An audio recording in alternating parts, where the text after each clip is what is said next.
Mirëmëngjes Andriola. Kënaqësi që për vetë se kam një kolegë, kam një shoqe shumë të mirë këtu në këtë podcast që ne kemi tituar Vibe of Tirana, domethënë atmosfera dhe energjia e Tiranës. Kështu që menjëherë po të pyes si ishte mëngjesi sotëm për ty?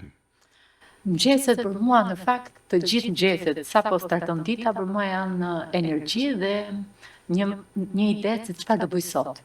Edhe kam një metodë të organizimit të ditës që nëse unë në fund të ditës nuk kam realizuar 3 nga objektivat, mendoj që nuk e qenë ditë e suksesshme për mua. Pra, çdo ditë që unë jetoj për të dhënë diçka, për të dhënë një kontribut, dhe kështu e kam parë në fakt, që ditën e parë që kam startuar punën time si një mësuese në fillim, pastaj si pedagoge, gjithmonë është ky roli i misionit. Ndoshta e kam të trashëguar nga gjyshja ime.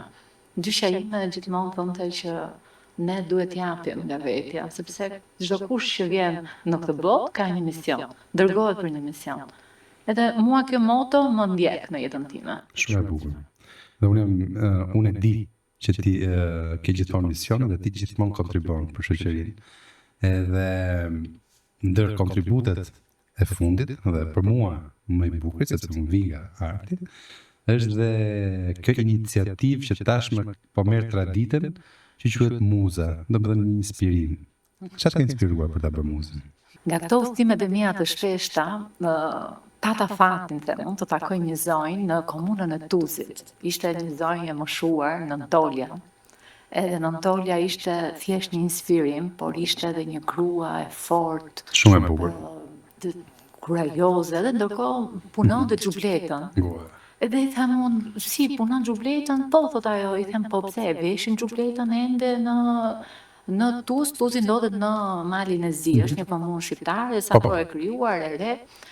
Dhe i thot, jo, thot, në këtu thot nuk e veshin më, thot, po diaspora jon, thot, në Amerikë, thot, më porosit shumë dhe kanë si traditë, se ne po më tregonte historinë që çdo vajze ne i jepshin një xhublet në paj, thon, ishte gjëja më e rëndësishme që dhe aty në fakt aty ka lini muza për mua, sepse edhe në profesion. Dhe aty ishte inspirimi. Inspirimi ishte në Antolja dhe unë e them që jo vetëm inspirim, po ndërkohë ka qenë një fragment shumë i shkurtër kur ajo unë e pyes për mbesën, i them po mbesa e ka mësuar ta punoj xhubletën, edhe mbesa ndërhyn në një frekuencë thotë, jo, thotë çfarë po më duhet më xhubleta, edhe me ishte me një indiferentizëm si çdo të rije.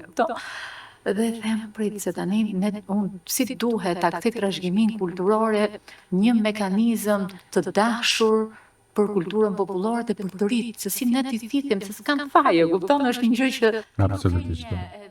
Ndërkohë kur e shef që ka dalë nga ai trendi i kohës, pra nuk është më veshja popullore që mund ta veshësh se është praktike për ditën. Dhe mu donte që kur po kthehesha në fakt, që mbarova gjithë takime me Antolën, takoj kryetarin e komunës dhe i them dëgjoj, ju keni pasuri të shkëlqyer, keni pasuri kombëtare, tash jo vetëm për ju, por edhe për gjithë hapësirën shqipfolse. Çfarë thua Andreola, tha Antolja është mbi 70 ca vjeç, çfarë pasuri thua. Edhe kur i shpjegoja në fakt që xhubleta nuk keni identitet, lidhet me historinë. Edhe gjithë me radhë që të motivosh gruan, që të punësosh, që të hapësh vende të reja të punës, po dhe të rit, të inspirosh që mos na ikin të ri. Se kjo është gjithë sfida që ka gjithë Ballkani, nuk është se ndodh vetëm në hapësirën ku jetojnë shqiptarët. Dhe në fakt ashtu ndodhi, këshilla ime funksionoi me kryetarin në atë kohë ka qenë Nik Gjelosha, që sot është zëvendëskryeministri i Malit të Zi dhe mik shumë i mirë i imi. Filloi nderoi në Antolja, e bëri nderin e komunës Tuzit, filloi të hapte panajire për fushën e artizanatit, filloi të krijonte dhe bëri publikimin e parë të xhubletës në mënyrë shumë serioze. Edhe them që kam dhënë një kontribut vogël në këtë udhtim. Unë me xhubletën jam njohur, kam qenë student në një nga këto detyrat e universitetit kur vazhdoja për regji. Duhet bënim një dokumentar dhe zgjodha të bëj dokumentar në zonën e Veriut dhe pa e njohur fare xhubletën hasa në njerëz të cilët e bënin, domethënë qepnin xhubletën, por edhe të disa që e koleksiononin xhubletën. Dhe aty zbulova që xhubleta ishte një vepër, se quhet vepër sepse ka shumë art brenda. Ishte një vepër që ishte goxha e rëndësishme, ishte shtrenjtë, edhe nga ana domethënë edhe si çmim, por njëkohësisht ishte edhe një lloj kishte krijuar një lloj koleksioni i cili ishte shumë kryente ekonomi për disa nga ata njerëzit që e tregtonin xhubletën. Quhet si bursë. Po, ishte fiks, ishte i tillë. Dhe aty çuditë të ishte për herë të parë. Po pastaj kuptova që më vonë kur gjëroj dokumentare etj, kuptova që ajo është një nga traditat më të bukura që ne kemi. Identiteti jo. Po, dhe aty kuptova që kjo industria e krijimit të industria është fjalë e madhe, po si thosh iniciativa e krijimit të veshjeve, arti i krijimit të veshjeve, Shqipëri në një moment caktuar të historisë ka qenë shumë i rëndësishëm për sa kohë ka prodhuar vepra të tilla siç xhubleta, fustanella etj. Jonid, unë kam pas edhe pak edhe fatin, por ndërkohë edhe profesioni më është dashur që të ulumtoj. Të eksplorosh, po. Të eksploroj dhe të ulumtoj. Dhe ndërkohë kam kuptuar që arti popullor i shtrirë në shekuj ka qenë shumë i zhvilluar. Domethënë nuk ose po them i zhvilluar në sensin që njerëzit kanë krijuar, se kanë jetuar në një fazë të caktuar historike. Dhe për shembull, nëse ne shohim veshjen e Hasit të sotëm, ka një asimetri magjepse, ka një kombinim ngjyrash brillante. Nëse krahasojmë dhe ka një ngjashmëri me shpatin e Elbasanit, asimetria e veshjeve, domethënë është aq e bukur sa thua po mirë më fal, edhe nëse shikon dhe historikun e brendeve të mëdha, ndërkombëtare, të gjithë fillesat i kanë të rënjët. Kanë pikërisht të arti popullor i tyre, identiteti, sepse çfarë është një veshje në fund ditës? Është një identitet. Tregon diçka, prezanton diçka. Një kulturë. Një stil jetese. Një standard i caktuar. Po, klasa shoqërore. Ndarja e klasave shoqërore dhe në atë kohë ka ndodhur pikërisht ndarja e shtresave shoqërore nëpërmjet veshjeve dhe identifikoheshe. Pra, nëse po marrim veshjen e Beratit, asaj zonjës së Beratit, që unë jam duke i parë tani në këto kohë, sepse nga që kemi hapur thirrjen e muzës dhe për të inspiruar pak të rit, jam duke bërë disa statue që të rit, edhe nëse se kanë dot background nuk i kanë këto informacione, mund të ngacmoj. Dhe ngacmimet unë mendoj se janë një moment frymëzimi për çdo të ri. Se kanë nevojë për këtë gjë. Dhe ku i shef ti thua, po prit shtresa e lartë e shoqërisë ka pas të veshje me qëndisje, një gjë shumë mondane, dhe tregon dhe një status në shoqëri. Patjetër. Domethënë, edhe ku i krahason për shembull tableti ngjyrave që këtë vit është në modë, janë pikërisht i krahasosh me Mirditën në atë kohë, në shekullin e 19 dhe 20. Shumë e bukur. Po, e vërtet është ajo ngjyra e limonit, është ajo kafja, është ajo gria. Domethënë, ti sot thua, prit një sekond. Edhe ka një paralelizëm që nëse ne duam t'i orientojmë të rinë, duam të orientojmë qytetin, por ndoshta ne shqiptarët pas viteve 90 jemi të ngopur tashmë me atë gjë që nuk e kemi pasur. Edhe ka ardhur një moment që ne jemi kthyer te shtëpia. Dhe shtëpia është shumë e rëndësishme. Edhe të njohim këtë shtëpi, na e tregoi mirë Covidi. Ne të kemi shumë mirë, dhe ne kemi një eksperiencë bashkë me Covidin, me një projekt shumë bukur që është Tirana vjen tek ti. Edhe kemi shumë e bukur, e kishim ndërtuar pikërisht me gurët e arë nga gjithë Troja dhe morëm një kamion. Dhe çuam në çdo qytet shqipfolës. Shqiptarët nuk e festonim dot 100 vjetorin e Tiranës. Ishim të bllokuar. E çuam ne, është shumë e bukur. Dhe është nga eksperienca që unë e kujtoj shumë edhe me shumë nostalgji. Do kthehemi vetëm pak tek muza, muza si event. Dhe do t'jap për herë të parë, po t'jap përshtypjen e një artisti që në periudhën që ishte muza në këtë vit ai ishte prezent në Shqipëri, një regjisor shumë i njohur britanik që ishte Mike Fitzgerald, ai ishte prezent në ato ditët e muzës Shqipëri dhe më tregonte se kur e pyeta një darkë thash si kalove ditën sot, më tha dola nëpër Tiranë, tha, pash gjithë modernitet, të kullat bukar luksoze, pash një jetë dinamike të rinjve, makina të bukra, bar, restorante, sheshe interesant, mile. Në një moment tha ndala, tha, diku tek piramida, sepse po më pëlqen që kishin një atmosferë, tha, po bëhesh një event, ndala ta shoha, dhe qoftë edhe nga larg po shija eventin.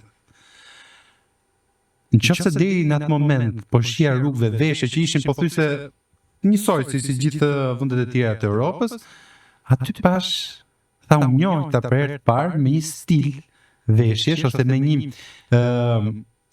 një frym veshjesh që ishte krejt unike. Dhe te ky event kaq i bukur, ta që shndriste aty ta që ishin shumë njerëz elitar të qytetit, pash aty kuptova nga intuita ime që aty ishte një stil shqiptar i veshjes, kuptohet i modifikuar, i stilizuar sipas kohës, sipas shtyjeve të artistit që e krijonte. Por pash diçka unike që se kisha parë në asnjë vend botës të lloj stili. Edhe ishte një frymëzim shumë i madh për mua. Tha aty kuptova realisht se si është natyra e shqiptarëve, tha. Vetëm nga ato veshje që pash aty. Kështu që ati kishte bërë shumë përshtypje gjithë eventi, por njëkohësisht edhe ajo që ishte prodhuar në atë event, që ajo besoj është gjë më e rëndësishme e misionit tuaj në atë projekt.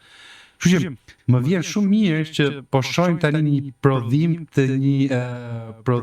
një stili autentik shqiptar dhe që po influenconi ju dhe projekti juaj për këtë lloj stili, këtë lloj fryme që po ecën. Por besoj që dhe ndër gjërat e tjera që domethënë misionet e dyta që vjen është edhe promovimi i këtyre artistëve të rinj.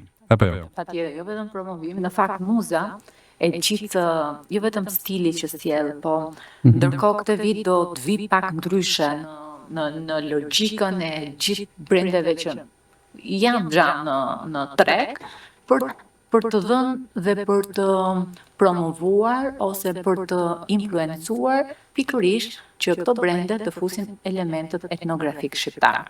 Dhe këtë po ndodh këtë vit, sepse këto të rit e muzës, patjetër muza ka kemi filluar vitin e parë, ka qenë 300 e ca aplikime, pastaj në dytin shkojnë 1000 e ca, i treti shkojnë mbi 3000 e ca, se nuk i mbaj mend shifrat, që mos gaboj në shifra. Pra ka një rritje natyrore, sepse ka pas thelbin e ka të rënjët dhe gjithmonë kjo etja e ndër viteve të shkëputura ka pas nevojë e gjithë shqiptaria, shqiptarët, vetë ne si shoqëri kemi nevojë për këtë gjë, edhe tregu ka pas nevojë. Dhe përpos që muza në thelb ka industrinë e modës në fokus, po bazohet në trashëgimit kulturor dhe në turizëm, është kjo storytell që ti tregon për veshjen tënde, po në prezanton një qytet. Dhe Andreola kështu e ka nisur të gjithë rrugtimin, sepse unë mendoj se nëpërmjet kësaj platforme e prezantoj qytetin më bukur, e prezantoj për atë turistin elitar që ne duam të sjellim, por e sjellim në një mënyrë ndryshe. Pra themi që ne duam që Tirana të vizitohet në turist elitar, do të hyjë në një treg ndërkombëtar, po si do hyjmë në një treg ndërkombëtar? Si duhet kemi një pasaportë na? Pasaporta është nëpërmjet trashëgimisë. Dhe këto nuk është se po shpikim diçka, e kanë bërë vendet tona të Ballkanit, po bëjnë përqindjet para nesh, nuk e kemi bërë ne të parët, nuk është se është në një shpikje. Thjesht është ne ndoshta risollëm në momentin e duhur dhe të rit e përqafuan shumë fort dhe u tregua si një urdhëfyes. Dhe kështu po ndodh, kur ti shef një aplikim, për shembull, muza dritë në shpirt e kishe aplikuar një të riu 18 vjeç nga Kanadaja, që është lerit në Kanada, si është emocionohesh, domethënë që ti jo vetëm që ke kriju ke rrit frymën, ke kriju brendi, po ndërkohë ke rrit frymën të të rit besimin. Edhe unë mendoj që ne për këto kemi nevojë, besimin për të kthyr të rit, si do i kesh të rit.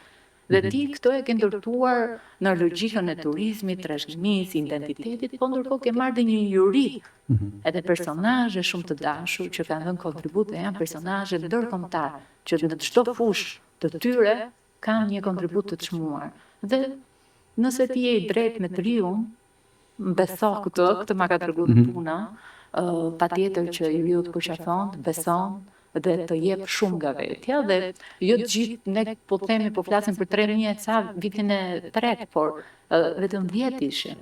Dhe këto 10 nuk kishe në një revolt, sepse e din që është konkursi është tillë. Dhe tani na ka lind një detyrë tjetër që se si ne të krijojmë këtë gëshëtimin e gjithë diasporës ku kemi dhe besoj shumë që shumë shpejt do të sillim diçka që jo vetëm do jenë gjithë bashkë, por besoj që do të kthehet festivali më i madh që ka hapësira, jo vetëm hapësira shqiptare, por gjithë Ballkanin perëndimor në industrinë e modës. Jam shumë i lumtur për këtë. Tani ta shohim pak të dizajnin e modës ose industrinë e modës, duke parë çik si pjesë shumë të rëndësishme të industrive kreative, sepse është një industri në vetë e cila prodhon shumë të ardhura. Ka artist, influencon me njëherë një stilin e jetës, sepse veshjet influencojnë stilin e jetës njerëzve, shoqërisë. Në Shqipëri, kjo industri, sa e rëndësishme ose sa peshë ka? Unë mendoj që ka një peshë shumë të madhe, sepse dedikohet pikërisht fushës së artizanatit. Nëse ne kemi sot zonja që punojnë punën e dorës dhe që janë shtëpiake në shumë të raste me probleme sociale, dhe është puna më pak e paguar. Pikërisht në kohën e muzës, kur fillon aplikimi për muzën, vetëm 10 ne kemi punësuar 150 gra artizane, pra të rritan, vetëm 10. Pra 10 dizajnerë që kanë qenë, kanë punësuar këto 150 gra artizane. 15 staf për një artist. Po patjetër, shkojnë edhe më shumë se varet nga veshja. Për shembull, veshja që ka fituar çmimin e parë vjet, nga që ka pas këtë përpunimin e veshjit të gjitha ka qenë me dorë, ka pas nuk e di se mbi 60 gra. Se nuk është se ishte vetëm një dizajner, është vetëm ai që skicon, krijon, jep idenë. Por janë punësohet për hap vendet pune, po ndërkohë të gjithë të rritë e muzët sot kanë brendet e tyre, kanë kap tregun ndërkombëtar. Pra po flasim që marrin pjesë në pasarelat e ndaja të modës, pra kanë një ambicie dhe muza këtë i ofron. Shumë bukur. Nuk i ofron, pra ti do vish në një kompeticion dhe të ky kompeticioni ti të shkosh e do hapësh një gjë të vogël e do rish këtu, jo, se ajo të rrit ambicet ti kur shkon, ke një audiencë shumë të lartë, dhe këtë vit ne po flasim që do të vinë producentë shumë të njohur, pikërisht për t'i prezantuar me kulturën shqiptare dhe pikërisht për t'i prezantuar një treg rajonal, që unë përfaqësoj rajonin, nuk përfaqësoj vetëm. Dhe ti kupton që këto të rritit e hapen disa dyer të tjera. Dhe për shembull ne vjet kemi pasur një ndër stilistët më të mira në New York, që ishte Nicola Miller, si ajo ndërkohë folën pothuajse gjithë mediat amerikane për kulturën, etnografinë shqiptare. Dhe të kesh një lloj prezantimi të tillë, besoj që për çdo të ri që sapo i ka filluar rrugtimin e tij ose ka një ëndër dhe atë ëndër nga skica e jetizon, e sjell në një pasarelë të ndërtuar në nivel e bën ëndër realitet. Shumë e vërtetë është.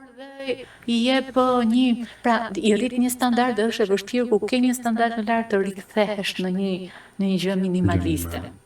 Andrea, ne si agjenci kur e filluam të misionin tonë ose të aktivitetin tonë si agjenci, duke pa gjithë degët e industrive kreative, filluam të punonim edhe për një strategji për industritë kreative Tiranë, por kur themi Tiranë është në një farë mënyrë është në sens kombëtar gjë. Dhe në këtë strategji që po e punojmë akoma, po vazhdojmë ta punojmë me ekspertë tuaj, me ekspertë vendas etj, me aktorë komunitetit, zbulojmë për ditë që industria e modës është një pikë kyçe për një zhvillim ekonomik qëndrueshëm i vendit tonë. Për një nga arsyet është sepse edhe nga tradita është një popull i cili ka talent në këtë fushë, në këtë lloj fushë arti, dhe pak vite më parë në një farë mënyrë, po kjo industrie filloi ato të shkëlqejë japë ato feedbackun e parë në Kosovë sidomos. Tani dhe fal muzës, dhe këtë ta them pa modesti, ka filluar ta shfaqë edhe në Shqipëri. Po, kemi frymëzuar goxha dhe kur shikon që të punojnë dhe risjellin. Dhe po bëhemi gjithmonë më domethënë përgjegjshëm që tek kjo industri duhet të investohemi ose duhet të mbështetemi. Dhe një ndër gjërat që ne po mundohemi të bëjmë si fillim dhe po që shumë shpejt do jetë gati për gjithë dizajnerët ose stilistët e rinj është një ambient që ne e rivitalizuam në Vajçar, që është kooperativa e artit, një pjesë të atij ambienti, do të një sipërfaqe të caktuar, ta lënë vetëm për dizajnerit e modës, që ata të kenë mundësi të kenë një lloj laboratori ku të punojnë, të eksperimentojnë aty, po të kenë edhe një vend për platformën Muza. po, jo vetëm për platformën. Po, shumë stiliste dizajner, ku të kenë edhe një vend ku dhe mund të bujtin për ditë caktuar, domethënë që të flejnë, të jetojnë për tjetë një lloj vend rezidence e caktuar për ta. Dhe jam shumë i lumtur që shumë shpejt do ta hapim dhe për të patjetër do bashkëpunojmë. Do bashkëpunojmë me Muzën edhe me ju. Kështu që dua të me atë që ti ke vënë re, çfarë janë sfidat reale ose në sakt politikat të cilat i mungojnë vendit tonë, në të cilat ne mund të kontribuojmë për t'i incentivuar ose për t'i lehtësuar ose për t'i shtyrë më tepër këta artistri. Unë mendoj që ende politikat tona nuk janë në nivelin e nevojës të rive dhe të kësaj industrie mode. Sepse ne ende nuk e kemi perceptuar që kemi kjo industri sjell shumë të ardhura. Dhe ndërkohë ka një zënxhir shumë të gjerë ekonomik të qytetit, të gjithë qyteteve, domethënë gjithë sektorët përfshihen në këtë lloj industrie. Dhe ndërkohë që sjell, nëse po flasim për industri mode, sjell pikërisht një shtresë shumë të lartë të caktuar që do vi të shpenzojë në qytetin tonë. Dhe ne nuk e kemi menduar këtë fare. Pse kemi menduar deri tani nuk e kemi, kur e kam nisur Muzën, thonë po çam Andriola, çam mode thua. Po Roba Gjepsi. Roba Gjepsi, më Andriola po hi. Pra askush nuk e besonte që do ndodhte dhe kishin të ri kaq shumë të talentuar. Nuk e besonim, domethënë do të thotë që edhe për të kërkuar ti donator për të investuar në këtë lloj industrie është shumë e vështirë. Pse? Sepse ti nuk i ke ulur të bësh një ligj të posaçëm për këtë gjë. Që t'ulesh taksën, pra kush financon në këtë lloj industrie, sepse lidhet drejt për së drejti me turizmin, lidhet me hotelerin, lidhet me gjithçka, me suveniret, me artizanatin. Pra, është një sektor i gjithë përfshirës që në fakt na nevojitet që të punojmë pak dhe të ngrim pak zërin më tepër për këtë gjë, ta sillim në vëmendje, jo se nuk duhet, jo se s'ka dëshirë. Thjesht duhet të risjell në vëmendje. Dhe besoj që kjo është një nevojë për ekonomi edhe për turizmin. A jesi se shkatia fajikisht po punon për këtë gjë dhe realisht besoj që edhe në bashkëpunim me Ministrinë e Inovacionit, Kulturës dhe Ekonomisë do ketë një platformë ose një paket ndihmash ose politikash që do ta ndihmojnë në këtë lloj industrie. Muza këtë vit, çfarë pritet? Unë jam shumë kurioz dhe me zë përpres të jem prezent. Muza këtë vit do të sjellë jo vetëm risi, do të sjellë shumë krijime të bukura, dhe këtë shoh vetëm pak ditë sa është hap thirrja, ka një interesim të jashtëzakonshëm që mbi 2 milion të ri 2003 kanë aplikuar deri tani, më shoh që është shumë, numri është i frikshëm. Dhe janë të gjithë të ri nga diaspora, po këtë vit kemi çuditërisht edhe të ri të huaj që po eksplorojnë etnografinë shqiptare. Dhe kjo është realisht merita juaj, Andrela, domethënë një aktivitet ose një projekt, cilin 3 vite më parë përgjymës, atëherë pati fillimet e veta. Askush nuk e njihte, dhe askush nuk kishte mbase interesi nuk ishte i njëjtë. Sot është kthyer në trend për të rinjt. Domethënë është një nga ato aktivitetet që duan të marrin pjesë. Është dhe i besueshëm patjetër, por është edhe diçka që i ngacmon dëshirën, imagjinatën që të jenë pjesë. I kthen në shekull, i kthen të riun ti pa dashur. Ky numër 2000 aplikantësh, numër goxha i madh dhe goxha i konsiderueshëm, kështu që është merita juaj. Muza do ketë rritje natyrale, siç them. Unë besoj që do jetë një shifër që do shkojmë gati 4500 këtë vit. Edhe ky lloj rrjeti dhe ky lloj organizimi patjetër nuk bëhet vetëm Andriola, është vetëm një që duket, por është një staf shumë. Kush janë partnerët e tu? Po kemi goxha nga skenografi që është shumë i mirë dhe besoj që është nder që e kemi, Albi Çiflikun. Kemi regjisorin Arnitën, kemi shumë partnerë në fakt, se nuk dua t'i marr të gjithë me radhë, por stafi ngushtë është shumë i vogël, nuk flet për një staf teknik, por shumë i vogël që janë 4 vetë që punojnë, është Greta, Miselda, Olivia dhe Luciana që janë duke punu pikërisht për muzën. Dhe pastaj pjesa tjetër janë pjesë që janë gjithë bashkëpunëtor që e kemi startuar nga fillimi dhe në sot që po punojmë janë gjithë bashkë, pra nuk ka askush nga muza, vetëm shtohen partnerët, kanë dëshirë për të kontribuar për të bërë pjesë e kësaj platforme. Jam i sigurt. Edhe mbështetjen tonë do ta kesh gjithmonë.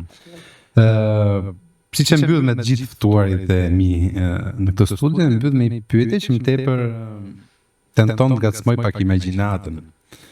Si e shet të nesërmen ideale të Tiranës, por gjithmonë duke parë në atë mision që ti ke?